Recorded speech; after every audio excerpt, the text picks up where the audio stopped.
Esiet sveicināti skatītāji, kā arī klausītāji, un jūsu uzmanībai iknedēļas ekonomikas jaunumi. Ceturtdiena ASV akciju tirgū bija labākā diena pēdējo 6 mēnešu laikā. S&P pieauga par 1,9%, bet Nasdaq par 1,8%. Obligāciju ienesīgums samazinājās pēc tam, kad Fed un citas centrālās bankas paziņoja par iespējamu likmju paaugstināšanas cikla beigām. Pagājušajā nedēļā kopumā bija vērojama diezgan spēcīga riska noskaņojuma atgūšanās, ko veicināja centrālo banku gaidu mīkstināšana un obligāciju ienesīguma samazināšanās. Atjaunots augšupvērsts spiediens garajās likmēs joprojām ir risks, jo gan Fed, gan ECB joprojām ir vairāku mēnešu attālumā pirms runāt par zemākām likmēm. Līdz tam obligāciju un akciju tirgi saglabāsies nepastāvīgi. Beidzot nāca Fed ilgi gaidītais procentu likmju paziņojums, un reakcija fiksētā ienākuma tirgos bija spēcīga. Tātad ASV valsts kases 10 gadu ienesīgums samazinājās līdz 4,72%, kas bija lielākais dienas kritums, gandrīz par 20 bāzes punktiem kopš marta, kad ASV banku sektors bija nestabils un arī iepriekšējo 2 gadu laikā. Tāpat akciju tirgi pieauga, un trešais dolārs, kas bija nostiprinājies pirms sanāksmes, pēc tam vājinājās. Tirgus noskaņojums bija pozitīvs jau pirms paziņojuma, ņemot vērā valsts kases paziņojumu, ka tā nākamo 3 mēnešu laikā palēninās ilgāka termiņa parāda izsoļu pieauguma tempu. Pēc 11 palielinājumiem kopš 22. gada marta Federālo rezervu sistēma trešdien saglabāja procentu likmes 22 gadu augstākajā līmenī, taču saglabāja iespēju ieviest papildu monetāro stingrību un arī neziņojumu par izmaiņām politikā decembra sanāksmē. Šī ir jau otrā sanāksme pēc kārtas, kurā Federālā atklātā tirgus komiteja nolēma nepaaugstināt procentu likmes. Fed priekšsēdētājs Pavels apstiprināja, ka Fed ir tuvu savu cikla beigām, taču neizslēdza vēl vienu likmju paaugstināšanu. Pavela komentāros bija daži asi signāli, taču kopējais vēstījums bija līdzsvarots. Trešdienas paziņojumā Fed uzlaboja ASV ekonomikas vērtējumu, norādot, ka aktivitāte ir palielinājusies spēcīgā tempā. Mēs paliekam pie sava viedokļa, ka jūlija likmju paaugstināšana bija pēdējā šajā ciklā, un turpinām gaidīt, ka likmju samazināšana sāksies nākamā gada 2. ceturksnī. Daži ekonomisti bažīs, ka valsts ekonomiskais spēks varētu apturēt vai palēnināt inflācijas samazināšanos, apgrūtinot Fed ilgtermiņa mērķu sasniegšanu. Taču amatpersonas apzinās, ka cenu spiedienu ir grūti izskaust, vai tas var sākt atjaunoties.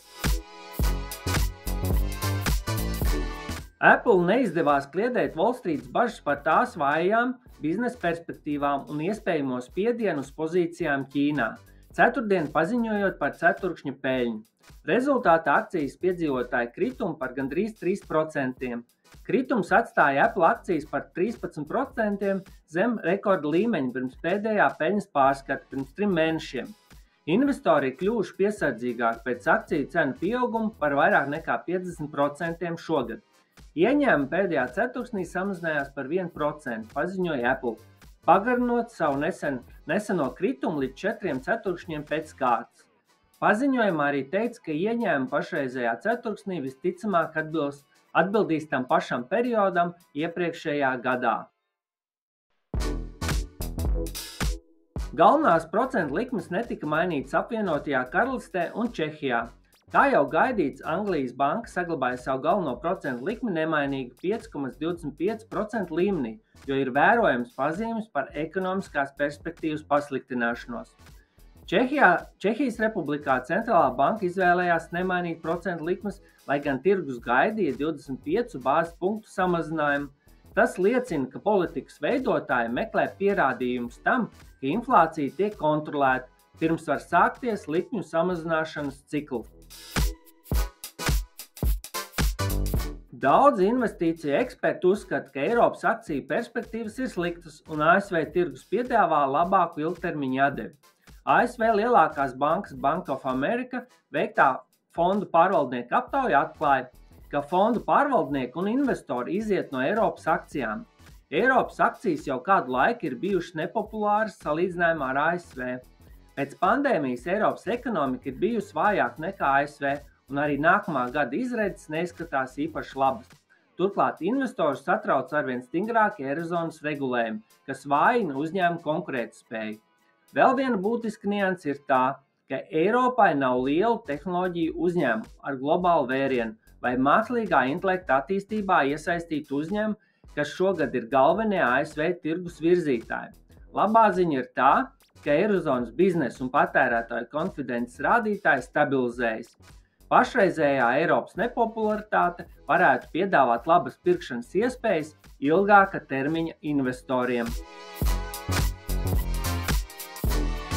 Oktobra apstrādes rūpniecības PMI indeks liecina, ka pasaules ražošanas aktivitāte 4. ceturkšņa sākumā turpināja samazināties, un uz nākotni vērstie rādītāji liecina par turpmāku vājumu.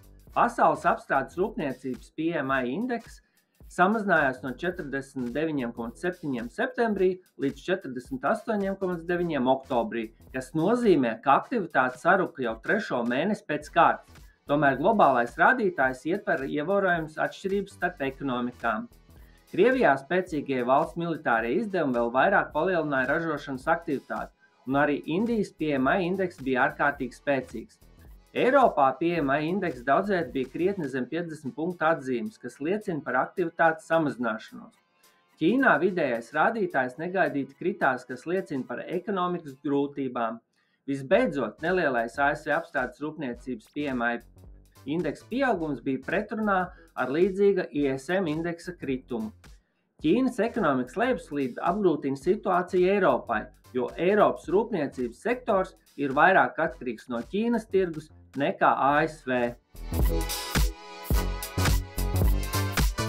Eirozonas inflācija oktobrī samazinājās līdz 2,9%, kas ir zemākais līmenis vairāk nekā 2 gadu laikā. Šis rādītājs salīdzinājumā ar 4,3% septembrī ir reģionā lēnākais patēriņa cenu pieaugums kopš 21. gada jūlija. Kritumu galvenokārt nosaka enerģijas cenu kritums un pārtikas cenu inflācijas palēnināšanās. Vācijas inflācija ir samazinājusies straujāk nekā gaidīts, līdz 3%, kas ir zemākais līmenis kopš 21. gada jūnija. Septembra cenu pieauguma palielināšanās galvenokārt atspoguļoja pirmo enerģijas cenu kritumu kopš 21. gada sākuma. Arī stagnējošā ekonomika palīdz cenu spiedienam strauji atzist. Kuģu skaits, kas katru dienu drīkst šķērsot Panamas kanālu, turpmākajos mēnešos tiks samazināts, jo Panama piedzīvo vienu no lielākajiem sausuma periodiem vēsturē. Vairāk nekā 3% pasaules tirdzniecības iet caur gandrīz 110 gadus veco kanālu. Šogad pirmo reizi valsts kanāla iestāde samazināja kuģu skaitu, kas var šķērsot katru dienu, samazinot to līdz 31 kuģim dienā, salīdzinot ar vidēji 36. Tā turpinās ierobežot šķēršošanu līdz 18 kuģiem līdz nākamā gada sākumam. Kanāla pārvalde paziņoja, ka oktobrs bija sausākais reģionā kopš 1950. gada, ko daļai veicinājis El Niño fenomens. Rezervuāru sistēma, kas apgādā kanālu, nodrošina arī dzeramo ūdeni gandrīz pusēji valsts iedzīvotāji. Lai gan kanāls jau iepriekš ir cietis no sausuma, ir ļoti neparasti, ka mitrajā sezonā, kas ilgs no māja līdz decembrim, tiek ieviesti šādi ierobežojumi. Pārapdrošināšanas grupa Swiss Re aprēķināja, ka globālā apdrošināšanas nozare šī gada pirmajos 6 mēnešos ir radījusi zaudējumus $50 miljārdu apmērā no dabas katastrofām, kas ir sliktākais gada sākums kopš 2011. gada. ASV valdība pieprasa datus arī no ASV apdrošinātājiem, pārbaudot, vai arvien biežāks un ekstrēms viesuļvētras un meža ugunsgrēki padara apdrošināšanu par amerikāņiem nepieejamu. Graham Stils, ASV valsts kases sekretāra palīgs finanšu institūcijās, sacīja, ka pēdējo 5 gadu laikā, salīdzinot ar 80 gadiem, miljārdu dolāru vērto katastrofu skaits ir 5-kāršojies, taču apdrošināšana sedza tikai 60% no 165 miljardu dolāru zaudējumiem no klimata izraisītajām katastrofām 22. gadā. Vācijas darba tirgus vājinās, jo stagnējošā ekonomika un augstākas aizņēmuma izmaksas liek uzņēmējiem likvidēt darba vietas. Bezdarba līmenis Vācijā pieauga no 5,7% septembrī līdz 5,8% oktobrī, kas ir augstākais līmenis kopš 21. gada jūnija. Aģentūra paziņoja, ka vairāk nekā 1 miljonu ukraiņu bēgļu ierašanās Vācijā ir palielinājusi tā bezdarba līmeni par 0,4% punktiem. Tomēr daudz Vācijas uzņēmumu joprojām cieš no darba spēka trūkuma, par ko ziņoja 43% uzņēmumu aptaujā, ko ir veicis Minhenes IFO institūts. Taču aģentūra norādīja, ka uzņēmumu publicēto vakāču skaits oktobrī ir samazinājies. Savukārt oktobrī strauji palielinājās darba vietu pieaugums arī ASV. Saskaņā ar darba statistikas biroja datiem ASV darba devēji pagājušajā mēnesī pievienoja 150,000 jaunu darba vietu, salīdzinot ar 297,000 septembrī. Bloomberg aptaujātie ekonomisti bija gaidījuši 180,000 jaunu darba vietu. Bezdarba līmenis oktobrī pieauga no 3,8 līdz 3,9%. Un visbeidzot ar divām ziņām no Latvijas. Septembrī Latvijas apstrādes rūpniecība saruka par 4,6%. Produkcijas apjoms samazinājās pēc īpatsvara lielākajā nozarē, kokrūpniecībā. Savukārt pieaugums bija 2 no 3 pēc īpatsvara lielākajās apstrādes rūpniecības nozarēs – pārtikas produktu un gatavo metālu izstrādājumu ražošanā. Sarežģīta ārējā vide caur eksportu tuvākā pusgada laikā noturēs nozari lejupslīdes fāzē, sabremzējot arī attīstības plānus. Visizaicinošākie apstākļi valdīs kokapstrādes nozarē, kur atkopšanās iesāksies līdz ar būvniecības aktivizēšanos Eiropas tirgos, bet tas var buksēt arī visu nākamo gadu. Patīkam, ka šī gada 9 mēnešos pārsteidz pārtikas rūpniecības izaugsme, kur pērn visu gadu valdīja mīnusi. Un arī pienāca ziņa par Latvijas IKP 3. ceturksnī, kas salīdzinot ar 2. ceturksni pieauga par 0,6%. Savukārt gada laikā ekonomika ir samazinājusies par 0,1%. Provizoriski tiek lēsts, ka vājo rezultātu noteikti sarukums ražojošās nozarēs par 3,3% un pakalpojumu nozarēs par 0,1%. Pozitīvu pienesumu veidoja produktu nodokļu pieaugums par 1,9%. Vājā situācija ir optimāla, jo par primāro mērķi šobrīd ir izvirzīta inflācijas apkarošana.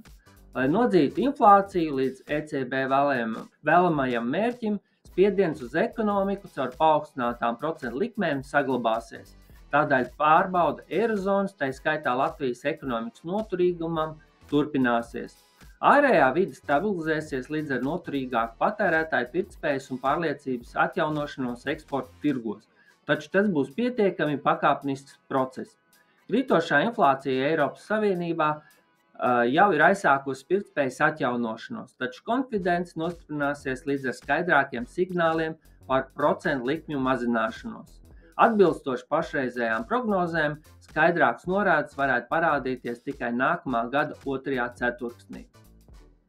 Tas šai reizē arī viss. Paldies par uzmanību un tiekamies nākamreiz. Uz redzēšanos!